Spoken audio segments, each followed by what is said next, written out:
Salut à tous, c'est G3 Design, j'espère que vous allez bien. Merci de regarder cette vidéo de présentation sur Cinema 4D R13, donc des petites astuces que je vais vous donner au fil de cette vidéo qui vous permettront normalement de pouvoir mieux vous débrouiller au quotidien dans vos travaux sur que ce soit en modélisation, en termes d'intro ou même de logo. Donc des petites astuces très simples, pour la plupart vous les connaîtrez je pense. Pour ceux qui débutent vraiment, bah, ça pourra toujours faire un petit apprentissage sympathique, donc on va commencer tout de suite. Là, on est sur l'interface de Cinema 4D. Pour ceux qui ne connaissent pas du tout, je ne vais pas la réexpliquer, j'ai déjà fait des vidéos pour ça, que vous pourrez bien sûr retrouver sur ma chaîne. Je vous invite d'ailleurs à les regarder. Pour tous ceux qui connaissent plus ou moins l'interface, on va pouvoir voir ensemble deux, trois petits conseils, deux, trois petites astuces. Voilà, donc on va tout de suite commencer. Donc je vous invite bien sûr à ouvrir votre logiciel pour tester les trucs en même temps que moi. Comme je vous l'ai dit, hein, ce sera vraiment des petites astuces, il n'y aura rien d'extraordinaire, mais voilà.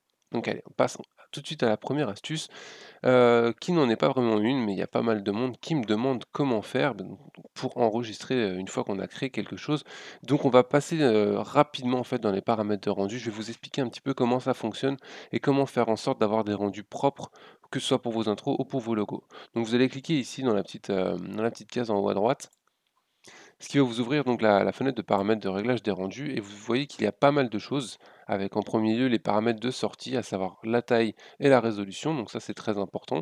Si vous faites un logo, je vous conseille, par exemple pour la taille de la laisser en 800 par 600, c'est pas un problème vu qu'un logo ne doit pas forcément être immense, mais d'augmenter la résolution pour un logo, monter la résolution entre 150 et 300 suivant le type de support que vous voulez utiliser, 150 pour le web, 300 pour l'impression, par exemple sur des t-shirts ou des choses comme ça, ou même, tout simplement sur du papier.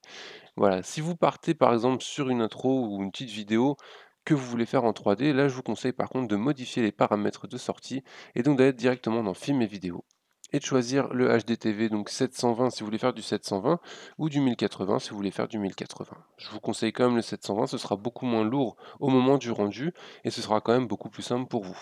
Voilà. Donc ça c'était juste la petite astuce pour les rendus. Une fois que vous avez fait ça, si par exemple vous êtes en train de faire une introduction qui comporte plusieurs images, pensez aussi à sélectionner ici, à la place d'images courantes, attendez, petit bug d'écran, on s'en fout.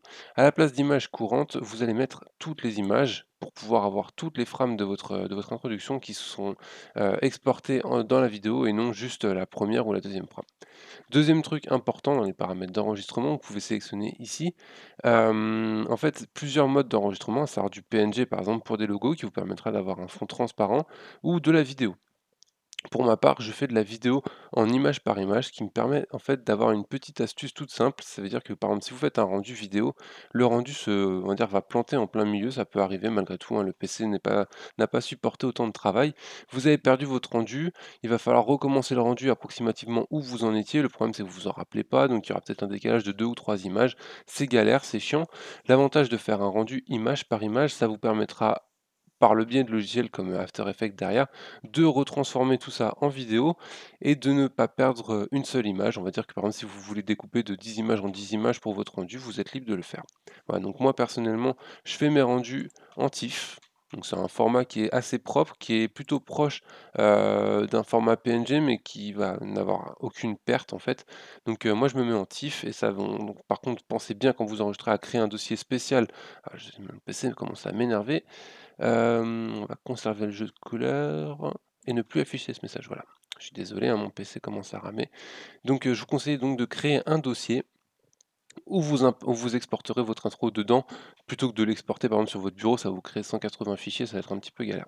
Voilà, donc dernière astuce par rapport à ça, si vous voulez garder un fond transparent, pensez à cocher ici le canal alpha, qui vous permettra donc, tout simplement de ne pas remplir de noir votre scène et d'avoir un canal alpha. Voilà, donc après il y a d'autres options, l'anti-aliasing qui vous permet d'avoir un rendu plus propre, vous pouvez rajouter d'autres petites choses ici, mais on ne va pas les aborder pour le moment.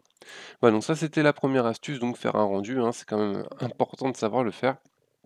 La deuxième astuce que je vais vous montrer dans Cinema 4D, c'est que bien sûr on peut créer des formes, hein, en cliquant ici vous pouvez créer des carrés, des cubes je veux dire plutôt, excusez-moi, des cercles ou ainsi de suite, mais on peut aussi créer nos propres formes sans forcément passer par Illustrator ou des choses comme ça.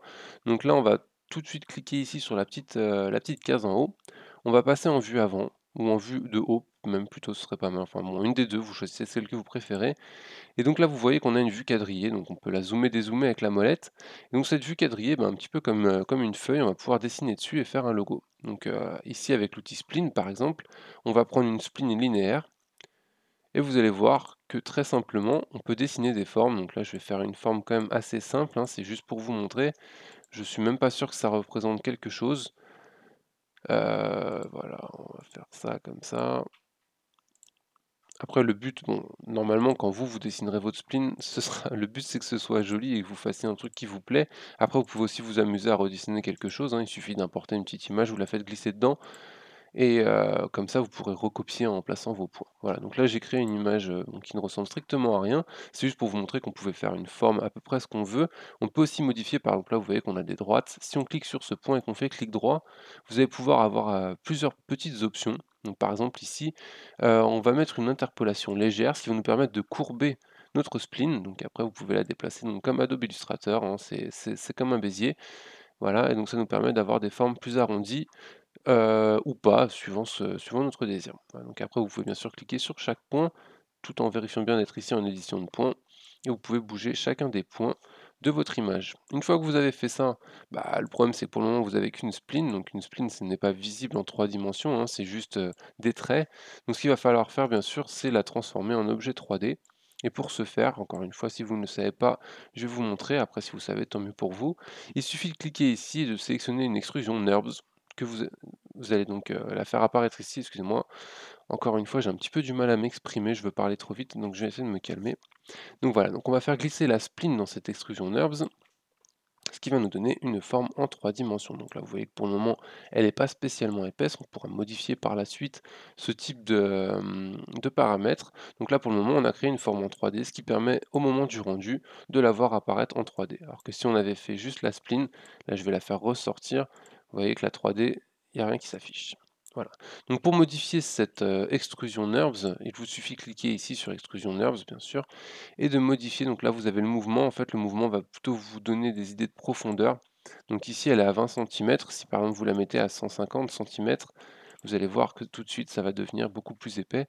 Les deux autres paramètres vont être des mouvements sur les axes X et Y qui vont vous donner donc des formes en biais. Donc c'est pas spécialement utile, ça peut faire des effets sympas malgré tout. Voilà. Donc ça, c'était pour, vous montrer comment on fait, une forme en 3D. Donc encore une fois, ça ressemble à rien, mais bon, on s'en fout un petit peu, c'était juste pour vous montrer. Vous pouvez aussi modifier d'autres types d'options. Par exemple, ici, vous avez les couvercles pour ajouter un léger biseau, sur votre forme. Il vous suffit de cliquer ici sur couvercle et de rajouter couvercle et biseau. Voilà, vous voyez qu'il y a une, double ligne qui vient de se créer, donc on va augmenter ce biseau pour que ça se voie un petit peu plus. En fait, ça a juste coupé le rebord et ça l'a biseauté.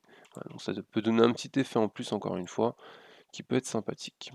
Cette forme-là, bon, elle ne sert à rien, mais malgré tout, on peut la transformer en logo assez simplement. Il existe pas mal de petites options que je vais vous montrer pour pouvoir, modifier des formes rapidement ou plus ou moins les utiliser de façon, on va dire, assez sympathique. Donc la première, ce sera de rajouter ici un objet de répartition. Donc, vous cliquez, la répartition va apparaître. Vous allez faire glisser votre extrusion dans la répartition et vous allez voir que ça va tout de suite modifier votre forme puisque ça va la multiplier, par plusieurs morceaux en fait. Donc là, vous avez plusieurs clones qui sont ici, donc c'est les copies. Donc vous allez pouvoir modifier ce nombre de copies, par exemple sur mes 25, ça va vous mettre 25 fois la même forme et vous voyez que ça fait des formes plutôt originales. À la finale, on peut arriver à faire des trucs assez jolis en 3 dimensions, bah, qui ressemblent, je suis d'accord avec vous, toujours à rien, mais qui peut faire des trucs sympas pour vos intros. Donc ça, c'est assez simple à faire. Vous pouvez aussi modifier ici l'amplitude de la répartition. Par exemple, si on la met à 200, normalement ça devrait faire bouger légèrement la forme. Voilà, vous avez encore une nouvelle forme qui se crée. Donc ça peut faire des formes qui sont assez abstraites, je suis d'accord avec vous, mais qui peuvent faire un truc joli à la finale. Voilà, donc ça c'était juste pour vous montrer.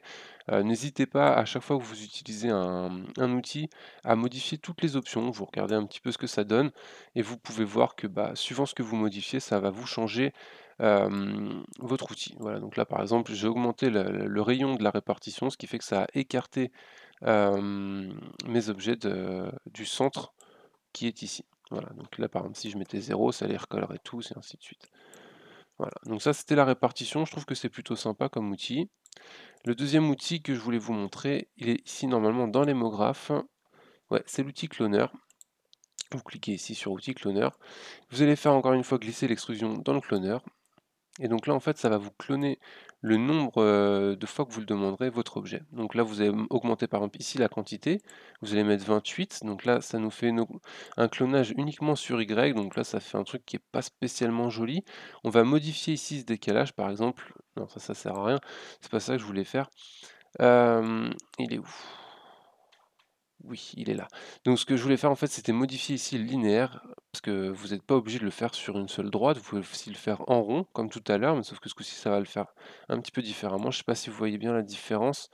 Donc là, on va modifier le nombre d'objets qu'il y a. Donc voilà, si vous aviez par exemple l'intention de modéliser un shuriken, je ne sais pas, vous voyez qu'on peut très rapidement arriver à une forme plutôt sympathique pour créer un logo quand même, hein.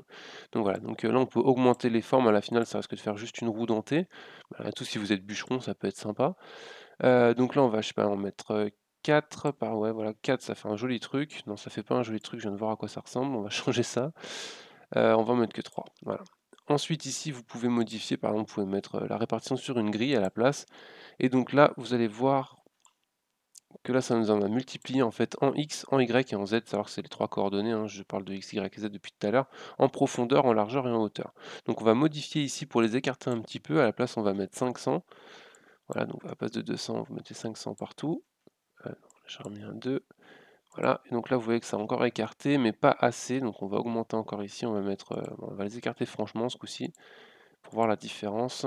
Voilà, donc là, on a tout écarté. Encore une fois, même en hauteur, c'est pas suffisant. On va mettre 5000, si je me suis pas trompé, non, c'était l'autre. Donc là, on va remettre 2500, et là, on va mettre 5000, c'était l'autre, j'ai oublié un 0, non, voilà. Donc là, vous avez créé 9 objets, hein, puisqu'il y a 3, 3 et 3. Donc 9 objets qui sont tous clonés, qui sont tous exactement les mêmes, qui sont répartis, on va dire de forme cubique, suivant, le nombre que vous en mettez. Là, par exemple, si vous mettez 6, ça va changer, ça va en rajouter, un petit peu. Donc encore une fois, là, je vous donnerai pas d'exemple de ce à quoi ça peut servir, mais ça peut être sympa. Après, normalement, vous pouvez cumuler les effets. Je vais essayer un, je suis pas sûr que ça fonctionne, de faire glisser un cloneur dans le répartiteur. Voilà, donc là, ça fout un petit peu le bordel. Vous voyez que le logiciel commence à ramer malgré les 16 gigas de RAM. Donc voilà, donc encore une fois, ça peut vous servir ou pas. Donc ça, c'est à vous de voir ce que vous voulez faire, mais bon, ça permet de faire des décors assez rapidement en général.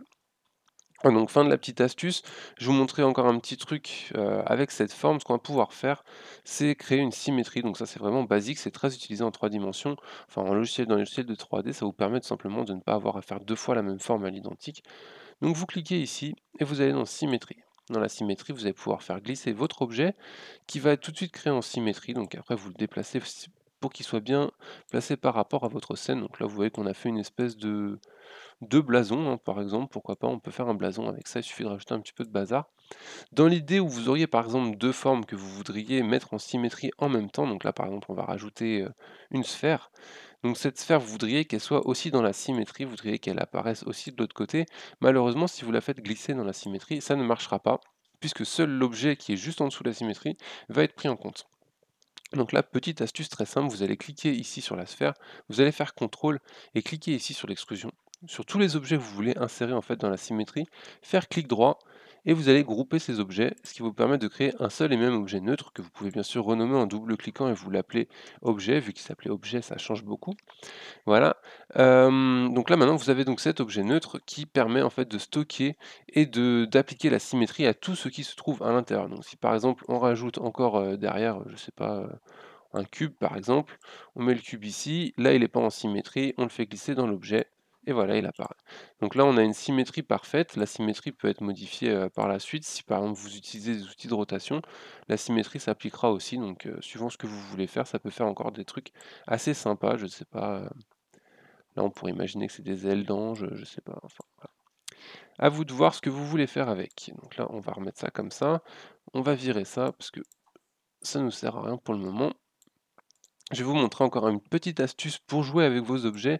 Donc là, on a un objet, on aimerait bien faire un gros trou en plein milieu. Donc un gros trou pourrait être représenté ici par un cylindre, par exemple. Donc un cylindre qu'on va agrandir légèrement parce que pour le moment, il est tout petit. Voilà, donc on va l'agrandir en taille et l'agrandir en largeur. Donc c'est un gros cylindre qui malheureusement est mal orienté puisqu'il va vers le haut. Moi je voudrais qu'il soit de face. Donc je vais cliquer ici sur l'objet cylindre et à la place d'une orientation Y, je vais mettre une orientation en plus Z. Voilà, donc là comme ça il est face à moi. Je vais le placer en plein milieu de ma forme et vous pouvez voir que pour le moment, bah, j'ai une forme avec un gros cylindre qui la transperce. Donc, bah, à force, ça peut faire, on dirait une espèce de caméléon, c'est marrant. Enfin bref. Donc voilà, moi ce que je voudrais faire, c'est que ma forme la transperce et non, bah, soit rajoutée par-dessus. Donc on va utiliser ce qu'on appelle un booléen, donc c'est, encore un petit outil un petit peu comme la symétrie. Donc vous cliquez ici encore une fois, vous allez cliquer sur booléen et vous allez faire glisser vos 2 objets dans le booléen. Voilà, comme ceci. Ensuite, à savoir que le premier objet qui sera en dessous le booléen sera celui qui restera, l'autre étant celui qui va disparaître. Vous allez faire glisser le cylindre en dessous. Voilà, comme ça, on va le faire sortir complètement. Donc, on va mettre l'objet dans le booléen. Et ensuite, on va mettre le cylindre. Ah, il m'énerve. Alors, on fait glisser l'objet voilà, dans le booléen. Et ensuite, le cylindre voilà, en dessous.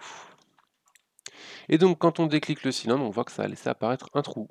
Voilà, donc en fait simplement le booléen ça va permettre d'effacer la forme donc, du dessous, hein, toujours celle du dessous, pour laisser bah, un trou à la place. Donc ça peut être super utile si vous avez la flemme de vous galérer à devoir découper une forme, alors que là, bah, voilà, il suffit de la déplacer, c'est quand même beaucoup plus simple. Ça vous évite aussi de devoir jouer avec tous les points d'ancrage de votre image parce que c'est super, super chiant à faire. Donc là, en l'espace de 2 secondes, vous pouvez déplacer votre forme, à savoir que c'est pas forcément un cylindre, hein, vous pouvez mettre ce que vous voulez. Voilà, donc je vais vous montrer encore une petite astuce, en espérant que vous ayez compris celle déjà que je vous ai montrée, pour modifier une forme assez rapidement. Donc, cette forme-là, on va la dégager, on va la foutre sur le côté, elle nous sert à rien, on va même la supprimer. Donc là, on va prendre encore un cylindre, par exemple. Donc vous cliquez sur cylindre, vous modifiez le rayon, vous le mettez à 200 pour qu'on puisse bien le voir, vous montez à 500 la hauteur. Voilà, ça vous fait un petit cylindre comme ça. Donc ce cylindre, en fait, on va vouloir le modifier, on va vouloir qu'il change de forme. Donc on va modifier ici le nombre de segments de hauteur. On va le mettre par exemple à 8, comme ça va découper en fait notre cylindre, même si c'est que fictif, hein, sur la hauteur. Ensuite on va aller dans couvercle, on va décocher les couvercles puisqu'ils ne nous serviront à rien. Et en fait, quand on va décocher les couvercles, voilà, ça nous donne un tube vide. Donc ce tube vide, on va vouloir le modifier, donc je vais vous montrer comment faire assez simplement, vous allez voir que c'est plutôt sympa. En imaginant que là, pour le moment, j'ai fait 8 découpes, donc on n'est pas obligé de le faire comme ça. Donc là, je vais en remettre que une, voilà. On va pouvoir le découper autrement, je vais vous montrer comment faire, mais tout d'abord, on va modifier notre objet, un objet transformable. Donc on clique ici, voilà, donc là, c'est devenu un objet polygonal en fait. Donc ça veut dire que chaque facette maintenant est sélectionnable et modifiable. Et on va utiliser l'outil cutter, donc le couteau en fait. Donc vous appuyez sur la touche K, ça va vous mettre un petit couteau. Et vous allez cliquer ici sur l'outil ligne, voilà ici, ou arrête, suivant ce que enfin le mode polygone, les arêtes ou les polygones. Et ici vous cliquez donc à la place de ligne, vous sélectionnez sur boucle par exemple. Et vous allez voir qu'on va pouvoir faire des boucles. Donc il suffit ensuite de cliquer, voilà, comme ceci, et on découpe notre forme. Voilà. Donc là en fait on a fait un petit peu la même chose que tout à l'heure avec le nombre de découpes, sauf que là on le fait manuellement, on les place pile où on a envie. Voilà. Une fois qu'on a fait ça, on va utiliser la sélection par boucle. Donc là normalement vous allez en sélectionner. Je sais plus où elle est la sélection par boucle. Oh, voilà, sélection par boucle. Ensuite vous allez vous mettre donc toujours sur l'outil des arêtes et vous allez sélectionner juste une seule boucle. Donc à savoir que la boucle, vous pouvez aussi la retrouver en faisant V, sélectionner, sélection par boucle. Enfin, si vous n'avez pas envie d'aller là-haut, si vous la cherchez, vous appuyez sur V, ça vous ouvre une mini fenêtre et vous pourrez sélectionner pas mal de choses. Donc une fois que vous avez sélectionné ça, vous allez pouvoir modifier juste ce trait-là en fait. Et vous allez voir qu'on va pouvoir faire des trucs assez sympathiques. Là, on va modifier ici l'outil de mise à l'échelle. On va se déplacer. On va faire glisser juste comme ça sur la droite. Vous avez vu que tout de suite, hop là, ça le fait agrandir ou rétrécir. Donc là, on va juste l'agrandir un petit peu comme ça. Ensuite, on va sélectionner donc notre outil de sélection par boucle. On va sélectionner, sélection par boucle. On va prendre la première boucle là-haut. On va la rétrécir un petit peu. On va la faire descendre un petit peu. Voilà, comme ça. Là, je vais reprendre mon outil cutter. Je vais refaire une boucle ici. En mettant sur les polygones, ce sera plus simple. Voilà. Ensuite, une sélection par boucle que vous pouvez maintenant retrouver ici normalement, vu que c'est les outils que vous avez utilisés dernièrement.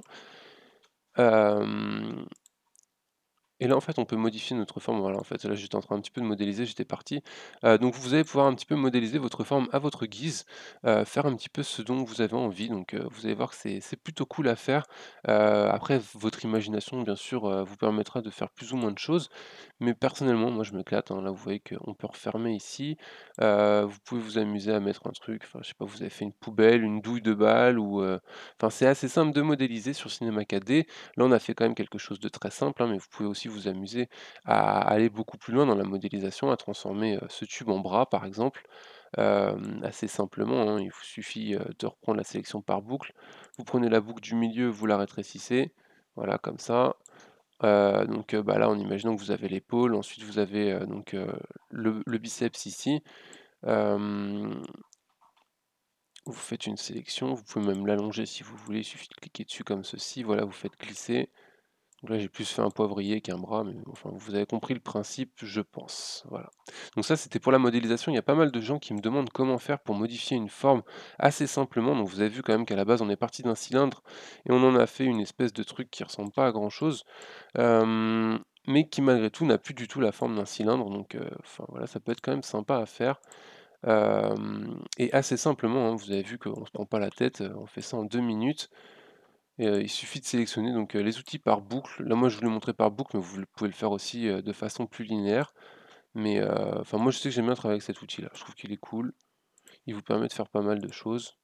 Donc là, encore une fois, vous avez vu, j'ai rajouté, encore un cône. Donc là, à force, je sais plus trop à quoi ça ressemble. Déjà que ça ressemblait à rien au début. Voilà, mais donc encore une fois, ça vous permet de faire des formes plutôt, bah, originales, qui sont, voilà, on va dire qu'on a fait une espèce de bouteille d'eau, je sais pas. Cette forme est plutôt originale. Après, elle est pas fermée, donc pensez quand même à rajouter des couvercles suivant ce que vous faites, parce que ça malgré tout, ça va pas faire très joli si votre bouteille n'a pas de fond. Voilà, donc ça, c'était pour la modélisation. Vous pouvez le faire avec toutes les formes à partir du moment où elles sont en mode polygonal. Voilà, on va supprimer ça. Je vais vous montrer juste une petite dernière chose et après je pense qu'on va arrêter parce que la vidéo commence déjà à être assez longue. C'est pour appliquer différentes textures, sur le même objet. Donc ici, par exemple, on a un cube de 200 par 200 par 200. On va vouloir, appliquer plusieurs textures, donc on va voir si ça marche. On va double-cliquer ici, voilà, on va choisir une couleur, donc on va prendre des couleurs classiques, hein, là on prend vraiment du rouge, on met même pas de reflet, rien du tout.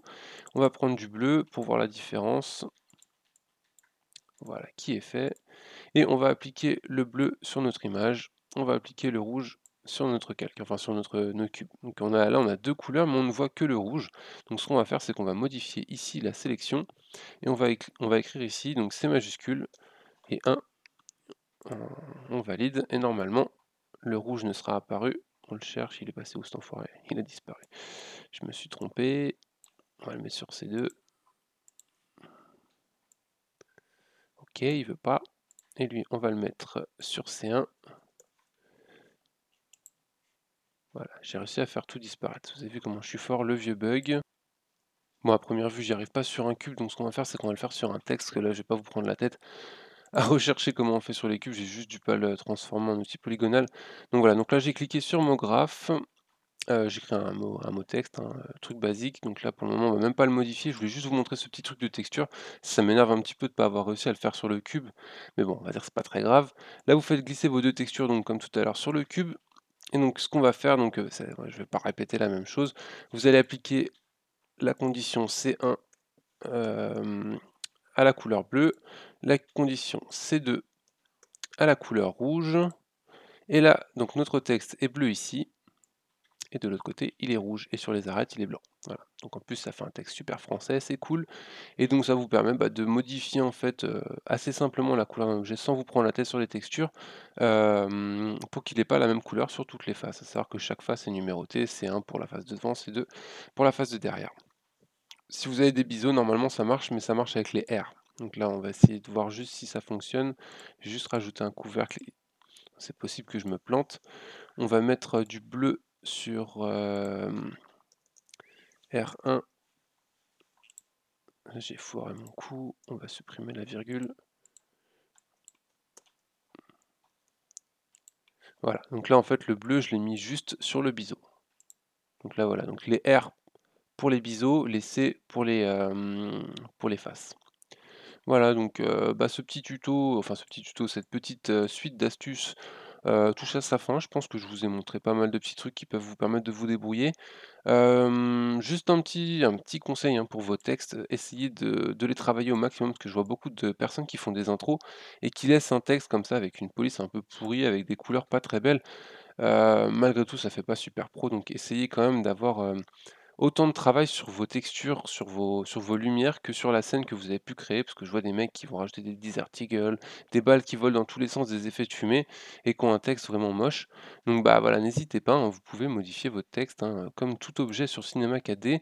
Vous pouvez changer sa police, donc déjà essayer de trouver des polices qui peuvent être un petit peu plus sympas, comment dire, à modéliser en 3D. Donc celle-là par contre n'est pas belle, mais essayez de trouver donc des polices plus sympas, essayez aussi, bah, d'ajouter des textures plus sympas, histoire d'avoir un truc un petit peu plus joli et puis, bah, n'hésitez pas à rajouter des effets de lumière parce que ça fait toujours beau.